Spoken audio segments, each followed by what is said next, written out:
A primeira parte muito interessante desse texto já começa no título.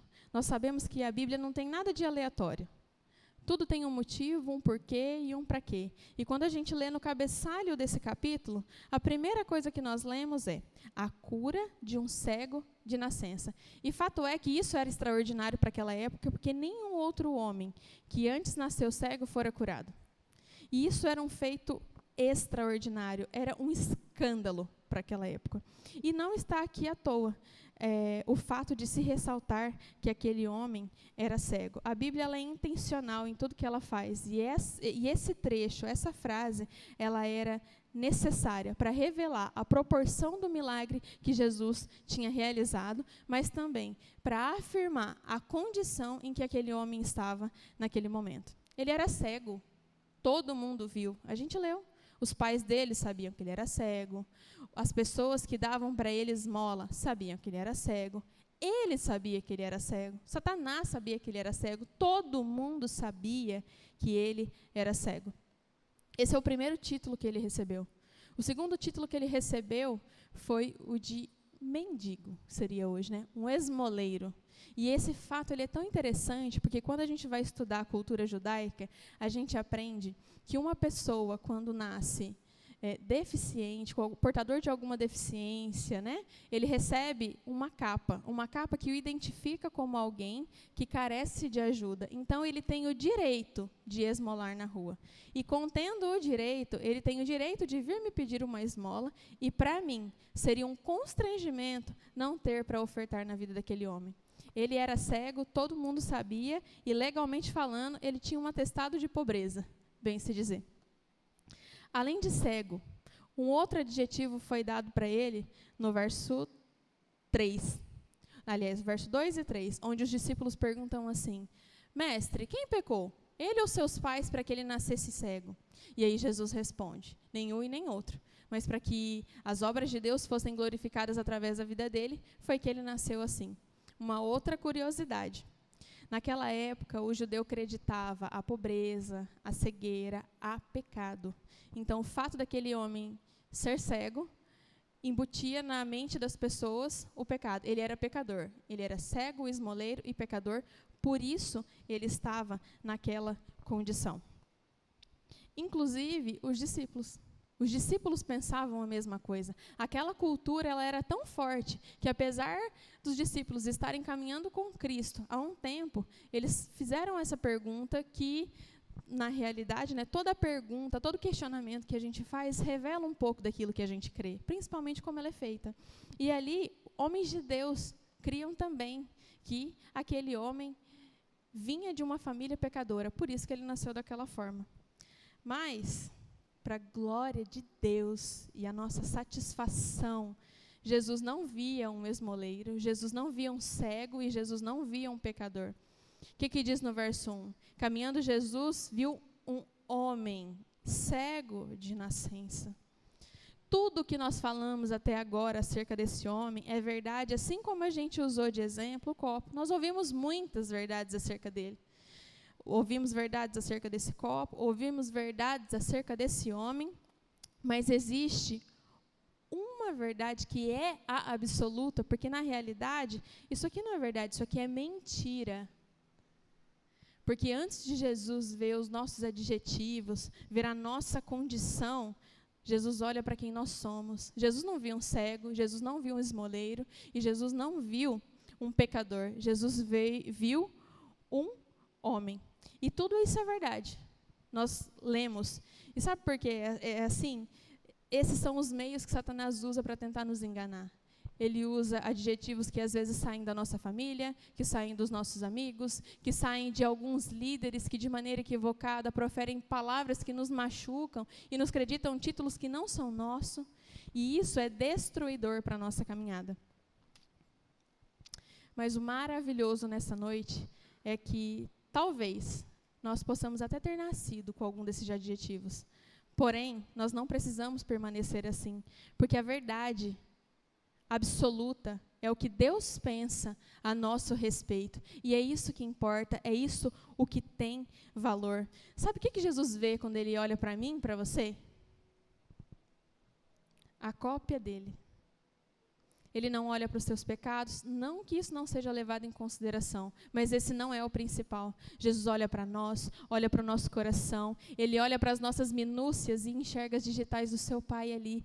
Por isso sai tanta compaixão desse homem chamado Jesus, que tanto nós amamos. Deus nos vê como somos por inteiro, além das nossas limitações, além das nossas imperfeições. E isso nós sabemos. Mas o que Satanás tem dito a seu respeito, que tem te confundido acerca de quem você é? Qual é a mentira que Satanás tem te dito, que tem te paralisado nesse momento, nesse dia? Que tem emperrado com que você prossiga e viva os propósitos de Deus para a sua vida? Talvez, assim como esse homem, você tenha uma origem pobre e pense que você não vai ter condições de mudar essa realidade. E ele diz para você, sua família foi assim, você vai ser assim, os seus filhos serão assim. E a gente toma esse jugo para nós e não repele aquilo e não busca qual é a verdade de Deus para as nossas vidas. Talvez ele diga para você que a sua família é desestruturada e, por consequência, você também terá uma família desestruturada. Você não teve uma boa mãe, então você não vai ser uma boa mãe. Você não teve um bom pai, então você não será um bom pai. Eu sofri abusos, eu fui maltratada, eu fui, talvez, molestada, eu fui abandonada. Então, eu não colocarei filhos no mundo para que eles não sofram mais do que eu sofri. Eu não sei o que Satanás tem lançado na sua mente a fim de te confundir acerca do seu valor e de quem você é. Talvez você pense que a sua enfermidade vai te impedir de viver os sonhos de Deus para a sua vida. Mas hoje o que Deus tem para nos dizer é, eu sei quem você é. Aquilo que eu penso acerca de você é a verdade. E vem um alerta para nós nessa noite que Jesus diz assim, ó, ei, eu te vi. Os homens te viram, a lei te viu, atestaram sobre você títulos dos quais não são seus, mas eu te vi, e para você eu tenho luz, eu tenho clareza e entendimento acerca de quem você é. Eu tenho óleo para curar suas feridas, eu tenho bálsamo para aliviar a sua dor, eu tenho nova vida, eu tenho uma capa nova para você. Eu tenho uma sandália nova que vai te permitir peregrinar para um novo caminho. Eu tenho um anel novo para colocar no seu dedo. Eu tenho um novo eu para você. Você já não é mais pecador, não dê atento para as mentiras que Satanás tenta lançar contra você, a fim de paralisar o seu propósito. Porque muitas vezes nós pensamos assim, ó, Senhor, eu não estou vivendo uma vida de pecado, logo está tudo certo. Mas, meu querido, eu tenho uma coisa para te dizer. Isso não é o suficiente para que a gente viva os propósitos de Deus para a nossa vida. Hoje à tarde, nós tivemos um momento muito especial. Nós temos feito isso, todos os cultos da JNI, chegado mais cedo, para que nós possamos, então, interceder por esse momento. Para que a palavra que o Senhor tem para nós nessa noite possa ser transmitida com muita clareza. Mas fato é que um desafio acontece na nossa mente. Acontece um desafio no coração e na mente da Gabriela e do PC que vão ministrar o louvor. Acontece uma guerra dentro de mim para que essa palavra não seja ministrada com exatidão. Existe um confronto que cada um de nós vivemos essa noite para que nós possamos estar aqui. Mentiras foram lançadas. Não vai dar tempo, você vai chegar atrasado. É só mais um culto. Ele faz com que a gente despreze aquilo que Deus tem para nós. Hoje nós partilhamos no nosso devocional sobre isso.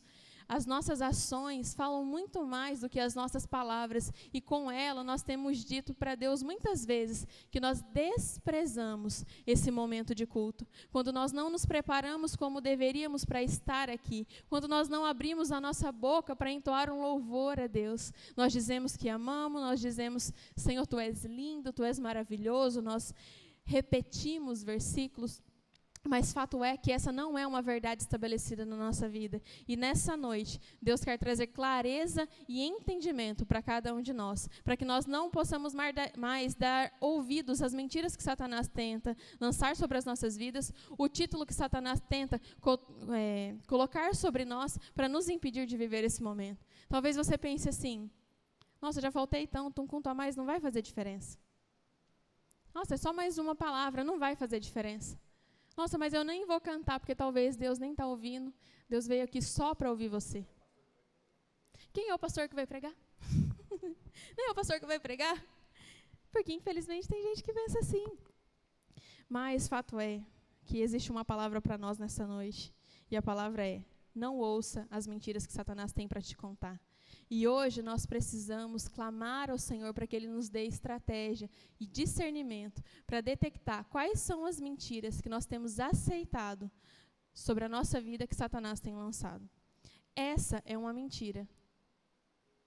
Esse homem, ele era cego, talvez de origem humilde, e todos esses pontos expressam algumas características acerca de quem ele é. Mas quem ele é em absoluto, só Jesus viu. E é isso que Deus tem para nós nessa noite. Mas quando Satanás não consegue nos paralisar com a mentira acerca de deturpar a nossa identidade em Cristo, ele muda a estratégia. Ele nos leva para um outro território. E ele então começa a lançar sobre os nossos corações sofismas. Mentiras que parecem verdades ou mentiras que contêm um pouco da verdade, mas que não imprimem a verdade absoluta. Ele nos ameaça, ele nos intimida. Assim também foi com esse cego. Quando todos viram e notaram que agora ele enxergava e começaram a indagar do porquê, e ele então respondeu: eu só sei que agora vejo um homem, Jesus, cruzou o meu caminho, pediu para que eu fez lama do chão, cuspiu ao chão, fez lama, colocou nos meus olhos, pediu para que eu fosse me lavar, então eu voltei e agora eu vejo. Ele foi muito claro na sua explicação, não restava dúvidas acerca do que tinha acontecido, mas aquilo não foi o suficiente. E então levaram esse homem de frente aos fariseus, foi isso que nós lemos e testificamos que essa é a realidade sobre esse texto. E então o cenário mudou. E ele nos leva para uma outra esfera de resistência, para um outro contexto de confronto. E nem sempre nós estamos preparados para eles. No verso 13, o texto diz então que ele foi levado diante aos fariseus e então passou por um interrogatório. Ele foi assolado de perguntas e indagações, não acerca do milagre, porque todo mundo já viu que ele era cego e agora ele vê, e ele passa então a ser chamado o homem. E eles começam a questionar, então, não o milagre, mas quem fez o milagre e o porquê dele ter recebido esse milagre. O questionamento não era acerca da sua identidade ou da veracidade do milagre. Eles tentaram persuadir e denegrir o autor do milagre. Dúvidas foram levantadas acerca daquilo que havia acontecido, não de fato pelo milagre, mas pelas pessoas envolvidas nele. Nós somos salvos e nós sabemos disso. Nós temos acesso a Cristo e nós sabemos disso. Mas diversas vezes Satanás vem com as suas falsas verdades para tentar nos dissuadir, nos iludir, nos enganar acerca da liberdade que nós temos em Cristo, acerca de quem nós somos em Cristo Jesus. O homem cego não se abateu, não se intimidou por aquela circunstância. Ele se pôs como um homem valente, como um homem corajoso.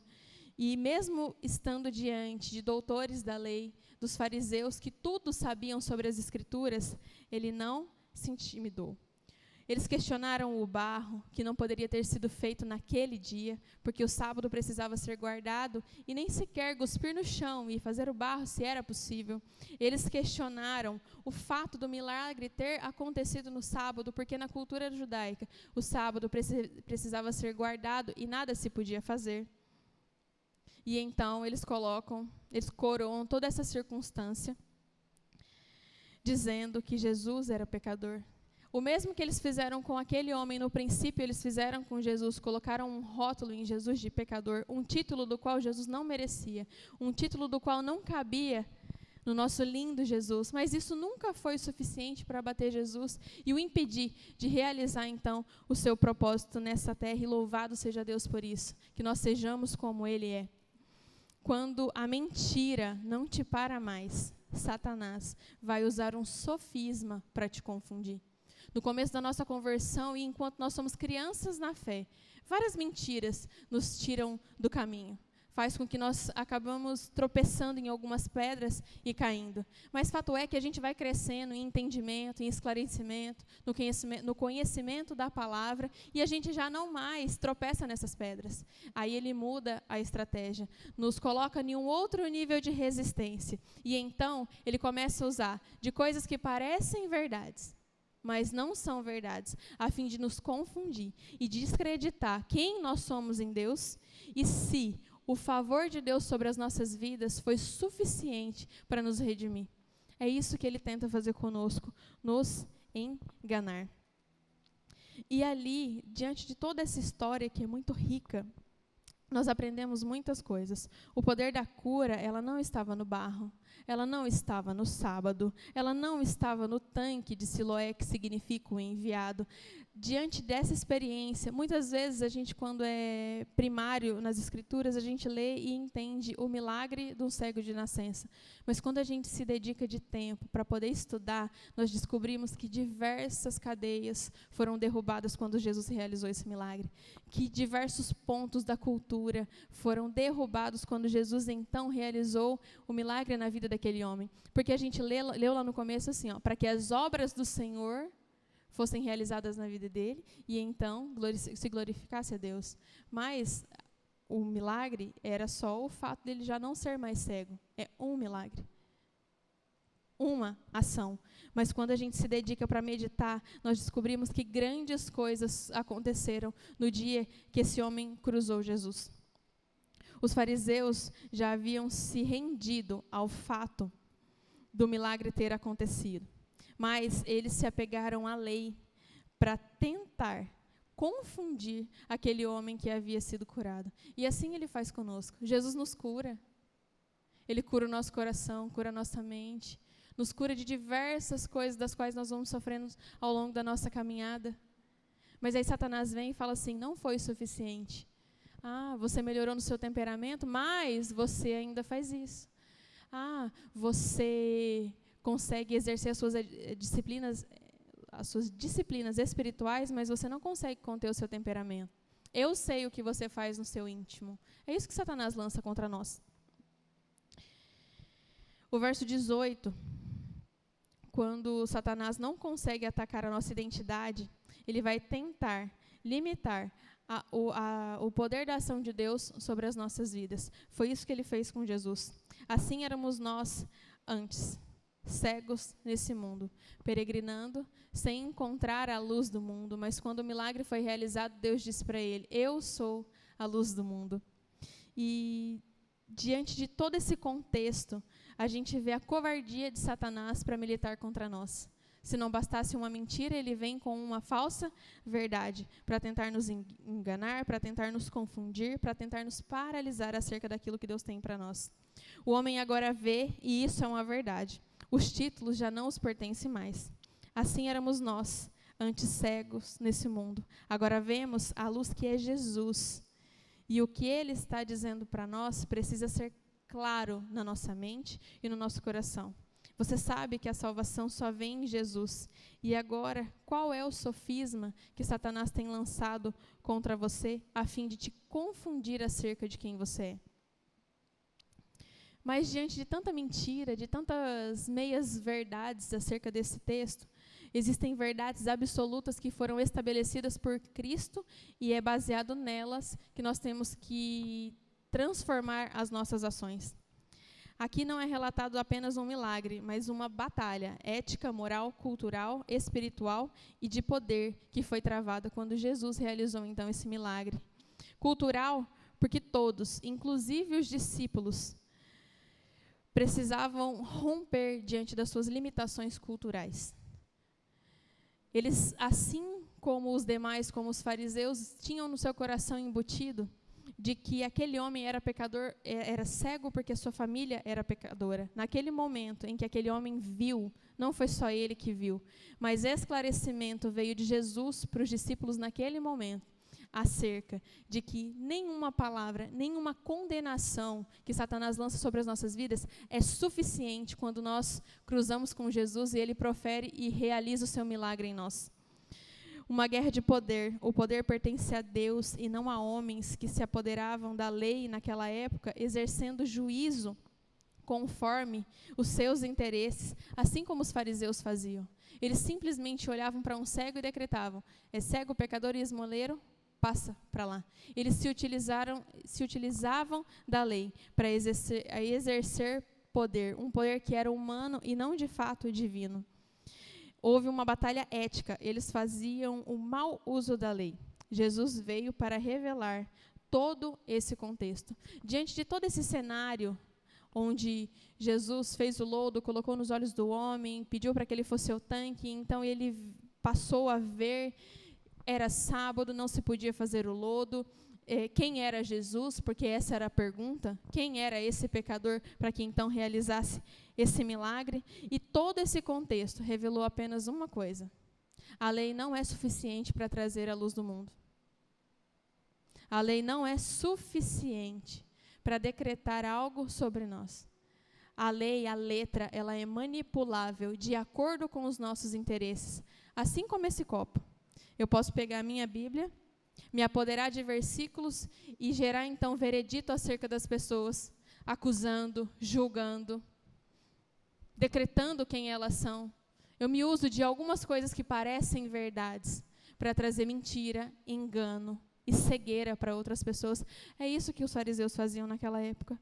Então, além de um milagre físico, Jesus os libertou de uma cultura escravizadora, de uma lei que escravizava. A lei, a letra, os fariseus, a hipocrisia, a falsa doutrina, o legalismo nos impedem de ver o verdadeiro evangelho. Essas coisas satisfazem o ego dos homens, massageiam a sua carnalidade, alimentam uma fome de poder que nunca é saciada. Rouba de muitos a oportunidade de conhecer o verdadeiro evangelho. Que o Senhor nos livre de ser como os fariseus eram. A mentira, ela nos cega, ela nos engana, mas a verdade nos liberta. Sabemos que nascemos condenados ao pecado, mas Jesus disse que nele há redenção. Sabemos que nossas imperfeições não permitirão que a gente viva o nosso propósito. É isso que Satanás diz para mim e para você. Sabe aquelas limitações que você tem, que só você tem? Talvez você consiga controlar o seu emocional, mas o íntimo do seu coração, ele é irado. Talvez com sua boca você professe, perdoei, mas dentro do seu coração há rancor. Talvez você olhe para si e fale assim, mas o meu serviço, a minha oferta de trabalho não vale nada dentro da casa do Senhor, então para que eu fazer? Eu não tenho valor, o meu serviço não tem valor. Essas são as coisas que Satanás lançam para nós. Quem é você? Quem é você para cantar? Quem é você para tocar? Quem é você para dar aula para as crianças? Quem é você para ficar na mesa? Quem é você para ficar na porta da igreja recebendo os filhos do Senhor? Quem é você? Mas para toda vez que Satanás te perguntar quem é você, trazendo para o seu coração dúvida acerca de quem você é, lembre-se do que Jesus diz: eu sou contigo, eu sou o seu auxílio, eu sou o seu socorro. Eu te ajudo, eu te sustento, eu te fortaleço, eu te corrijo e te exorto, não para condenação, mas para transformação. Toda palavra de acusação de Satanás, ela serve para nos impedir, para nos paralisar e para nos destruir. Mas até a correção de Jesus é maravilhosa. Ele nos exorta a fim de nos ensinar para que nós sejamos melhor. Mas Satanás lança sobre as nossas vidas verdades a fim de nos paralisar, que na realidade nem são tão verdade assim, porque ele é o pai da mentira e tenta nos enganar. Tudo o que difere do que Jesus diz não é verdade. Um sofisma pode até parecer um pouco de verdade, mas a verdade absoluta está nos lábios do Senhor Jesus Cristo, e Ele nos diz: não é porque você nasceu assim que você precisa permanecer dessa forma. Eu queria te convidar a se colocar de pé, só para você despertar um pouco. Eu queria que você fechasse os seus olhos nessa hora e que você pensasse, pedisse para que o Espírito Santo te desse sabedoria, discernimento acerca dessa palavra, para que então você possa detectar quais são as mentiras que Satanás tem lançado no seu coração, a fim de deturpar a nova criatura que você é em Deus. Você não é capaz? Quem é você? O seu pecado, arrependido, confessado e abandonado, ele foi lançado no mar do esquecimento. Jesus já não acredita mais em você, julgo. Ele te dá liberdade. Mas Satanás, a todo momento, quando você decide avançar, quando você propõe no seu coração viver um dia diferente, viver uma semana diferente, quando você traça planos novos para que você cresça em Deus, ele puxa essa corrente como um grilhão e lança diante da nossa face coisas que um dia foram verdade, mas já não é mais verdade, porque a realidade sobre as nossas vidas, ela sai da boca de Jesus Cristo. Talvez, e só talvez, ele tenha usado algumas verdades, mentiras, que parecem verdades, a fim de te enganar. A mentira de antes não te paralisa mais, mas talvez o sofisma te paralise. Ele é tão covarde que ele muda a estratégia. Gente, o que não é verdade é mentira, seja um sofisma ou uma mentira. E é tudo muito simples, mas ele vai nos enredando nesse contexto de confusão, a fim de embaralhar os nossos pés para que a gente não avance. Eu queria chamar o PC e a Gabi para subir, fazendo um favor. Enquanto eles dedilham uma canção, eu queria que nesse momento você tivesse de fato um momento de intimidade com o Senhor. A palavra diz que o Senhor sonda o nosso coração e nos conhece melhor do que a nós mesmos. Muitas vezes nós não vencemos certas coisas porque não conseguimos detectar aonde está a mentira, aonde está o sofisma, para então, em cima deles, decretar a verdade que Cristo tem sobre as nossas vidas. Eu sei que, de algum modo, e algumas vezes, a gente fica incomodado com isso, quando a gente é solicitado para que feche os olhos, então a gente abra as nossas bocas e possa sair, então, voz, para que a gente clame ao Senhor. Hoje, no nosso momento de devocional, eu compartilhei com eles, né? Existia um tempo em que as pessoas se quebrantavam dentro da igreja. Existia um tempo em que o choro não era inibido, em que um glória a Deus não era inibido, em que não existia constrangimento em cada um de nós em se despojar diante da presença de Deus. É para esse momento que Jesus quer nos convidar agora. Ele está te pedindo para lançar fora todas as mentiras, para se lançar fora todos os sofismas, porque Ele quer compartilhar com você, no íntimo do seu coração, as verdades que Ele tem para dizer a seu respeito. Amém? Senhor, nós te louvamos por esse dia, por essa palavra. Nós clamamos agora pelo auxílio do seu Espírito para conosco, para que Ele nos oriente, nos traga esclarecimento, nos entendimento acerca de tudo que foi ministrado até agora, que Ele nos dê clareza sobre as mentiras, sobre os sofismas que tem feito com que a gente tropece, com que a gente não avance. Que o Senhor possa abrir os nossos olhos, não físicos, mas espirituais, acerca de todo o conflito que cerca as nossas vidas para nos impedir de viver aquilo que o Senhor tem para nós. Ore, meu querido, não se intimide. Seu grande amor.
Talvez hoje você se lembre dos momentos de intimidade que você já teve com o Senhor.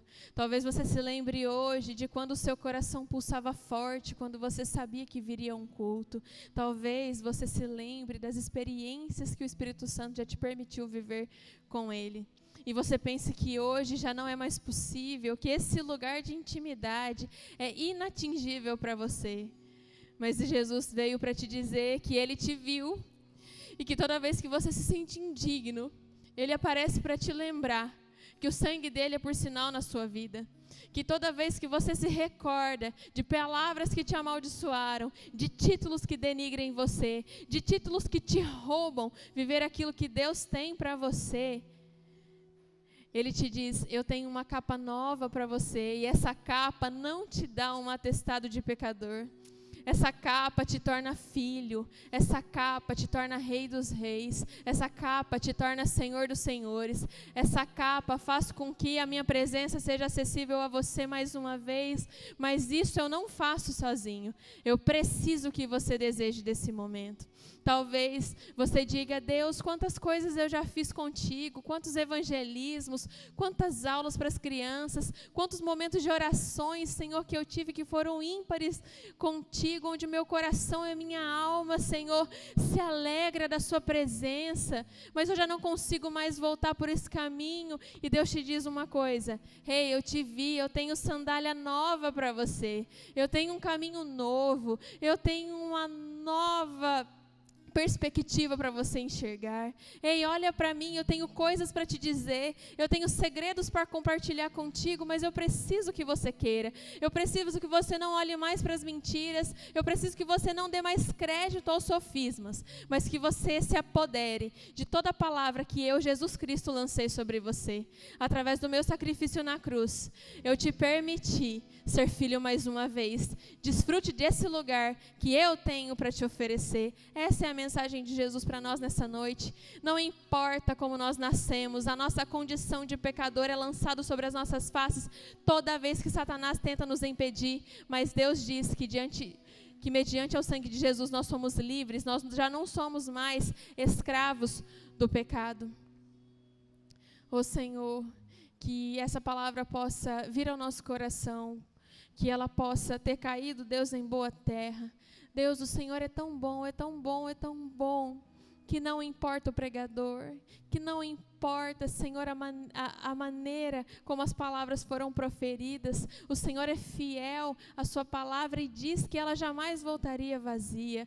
Mesmo diante das minhas limitações, Senhor, o Senhor é bom e eu tenho certeza que o Senhor falou com cada um deles nessa noite. Deus, em nome de Jesus, nós te louvamos por isso. Nós te louvamos porque o Senhor sempre tem uma palavra de alinhamento. O Senhor sempre tem uma palavra de exortação, Pai, a fim de nos corrigir, para nos levantar, para que nós possamos então caminhar lado a lado contigo mais uma vez.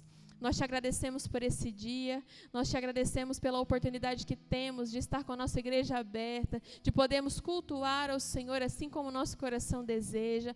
Nós te agradecemos pelo efeito que essa palavra vai ter no coração de cada um de nós, e nós te agradecemos porque o Senhor não desiste de nós, porque o Senhor decreta verdades sobre as nossas vidas que são imutáveis. Deus, eu te peço nessa hora, como líder da JNI, para que cada um dos jovens e de cada um daqueles que se fizeram presentes, Deus, nesse culto, nessa noite, possam ter uma experiência íntima e particular contigo, acerca das coisas as quais o Senhor quis esclarecer com cada um de nós. O Senhor é um Deus particular. O Senhor sonda o coração de cada um e sabe exatamente qual é a mentira e qual é o engano em que Satanás tem tentado enredar os seus filhos, a fim de que eles não prossigam. Que, Pai, a verdade que o Senhor tem para nós seja decretada, assim como ela já foi, e que nós possamos, Deus, tomar posse de tudo que o Senhor tem para nós. Pai, esse é o nosso pedido, Deus, em nome de Jesus. Amém.